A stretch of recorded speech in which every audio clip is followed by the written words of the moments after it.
नमस्कार दोस्तों, आपका रणवीर एक बार फिर हाजिर है आपके लिए आज की नई कहानी लेकर। और आज की कहानी का शीर्षक है शब्दों की ताकत। एक नौजवान चीता पहली बार शिकार करने निकला। अभी वो बेचारा थोड़ा ही आगे बढ़ा था कि उसे एक लक्कड़ बग्घे ने रोका और बोला, अरे छोटू, कहाँ जा रहा है तू? चीता बोला, मैं तो आज पहली बार खुद शिकार करने निकला हूँ। चीता खुश होते हुए बोला, हा हा हा हा हा। लकड़बग्गा हंसा, अभी तो तुम्हारे खेलने कूदने के दिन हैं। तू इतना छोटा है, तुझे शिकार करने का कुछ पता नहीं है। तू क्या शिकार करेगा? लकड़बग्गे की जब ये बात सुनी तो चीता उदास हो गया। दिन भर शिकार के लिए बेमन बेचारा इधर उधर घूमता रहा। काफी कोशिश भी की, लेकिन उसे कोई सफलता नहीं मिली और अंत में उसे भूखे पेट ही घर लौटना पड़ा। अगली सुबह वो एक बार फिर शिकार के लिए निकला। कुछ दूर जाने पर उसे एक बूढ़े बंदर ने देखा और पूछा, कहाँ जा रहे हो बेटा? बंदर मामा, मैं शिकार पर जा रहा हूँ, चीता बोला। बहुत अच्छे, बंदर बोला, तुम्हारी ताकत और गति के कारण तुम बहुत कुशल शिकारी बन सकते हो। जाओ, तुम्हें सफलता मिलेगी। ये सुन चीता उत्साह से भर गया और कुछ ही समय में उसने एक छोटे हिरण का शिकार कर लिया।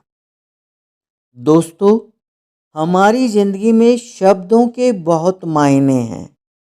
दोनों ही दिन चीता तो वही था, उसमें वही ताकत, वही फुर्ती थी। पर जिस दिन उसे नीचा दिखाया गया, वो असफल हो गया, और जिस दिन उसे बढ़ावा दिया गया, वो सफल हो गया।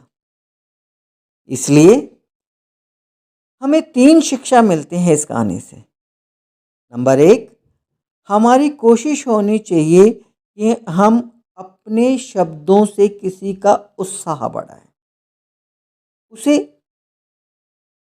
हौसला कम ना करें। निसंदेह इसका ये मतलब नहीं कि हम उसे उसकी कमियां ना बताएं या बस झूठ झाट की उसकी प्रशंसा करें। दूसरी बात, हम ऐसे लोगों से बचें जिनकी सोच नेगेटिव होती है, और उनका साथ करें जो हमेशा सकारात्मक सोचते हैं। और तीसरी अहम बात है, हम खुद से क्या बात करते हैं, सेल्फ टॉक जिसे हम कहते हैं।